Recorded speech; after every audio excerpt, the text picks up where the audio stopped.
Hey, it's your boy Sugar Rashad Evans. Estoy aquí, el octágono. Perfect. I got it! I got it! I got it! El octágono. Yo soy Andrea Calle, estamos aquí en el octágono desde los estudios de Telefutura y tengo el placer de estar con Rashad Evans. Well, it's a pleasure having you here in el octágono. How is your thumb doing? We know you were a little injured. It's doing good. You know, I took some time to rehab it the right way.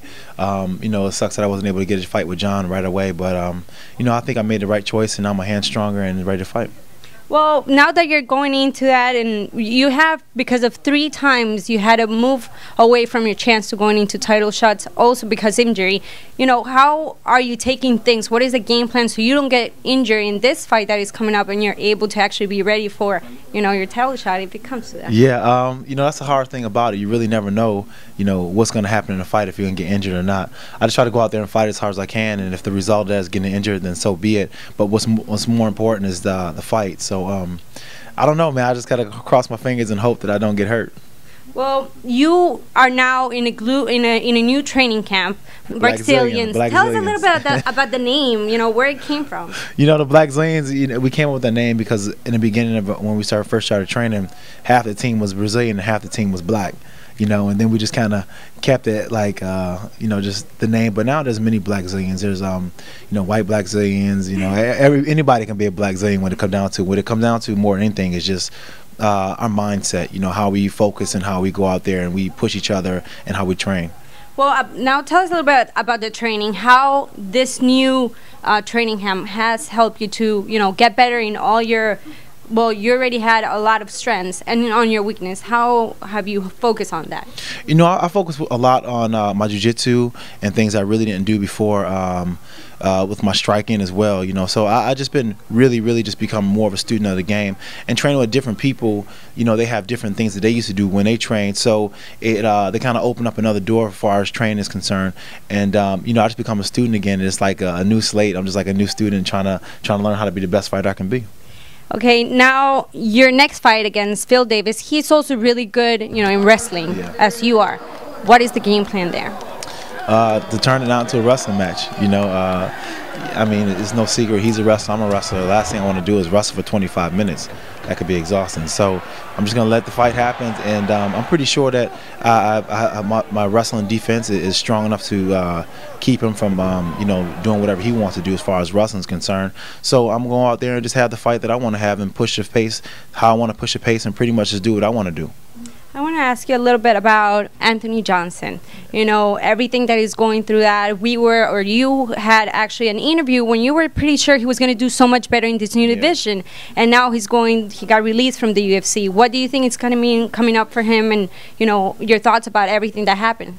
I think things are going to turn around for him. You know, you never know what's going to happen when you see somebody in training camp, and then when they go into a fight, everybody's different. There's so many different things that actually make up a fight, you know, on fight day. And a lot of it, when it comes down to, is mental. You know, when it's in training camp, it's 90% physical and 10% mental. But when it's fight week and when it's fight day, it switches to 90% mental and 10% physical. So if your mental game is not right, then you know, you can't perform well on that day. I don't know for sure if it was a mental issue that kept Anthony from competing to his best, but you never know what was happening to him that day. But I know when I felt him in practice, there was no doubt in my mind that he was going to destroy Vitor. I love that you got into that mental aspect of everything, because you are one of the fighters that every time that he's going out, they boo you, but still you're so able to keep on point and being mental focused. Tell us how you are able, or what helps you to be focused even when the fans are not, you know, cheering for you. You know, I was kind of born an adversary, as far as, you know, everybody telling me what I can and can't do. And you know, when you're used to that, always people being against you, and, you know, you learn to accept some things, and you learn to know that you can't change the way people feel about you. It's always most important to feel the way you need to feel about yourself. So what I try to do is I try to block everybody out and just focus on what I believe, and it's all about what I believe. And I don't boo myself. That's great. Well, now to close the interview, just give us your thoughts about the co-main event between Bisping and Chael. Yeah. You know, that's an interesting matchup, to be honest. you know, Bisping gave me fits when I fought him. And, you know, he's really hard to hold down and stuff like that. But he's gotten a lot better since then. I mean, that with his takedown defense and as well as with his takedowns.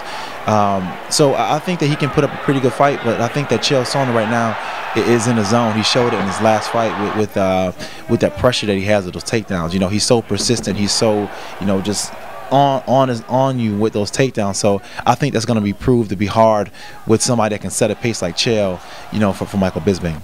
Well, thank you very much, Rashad, for being here with us. Yo soy Andrea Calle. Estamos aquí en El Octágono. Visit El Octágono for all the latest in MMA, news, fight results, interviews, live event coverage, podcast, and video capsules. All this and much more in Spanish. Find all your MMA needs here inside El Octágono, the #1 source dedicated 100% to MMA in Spanish.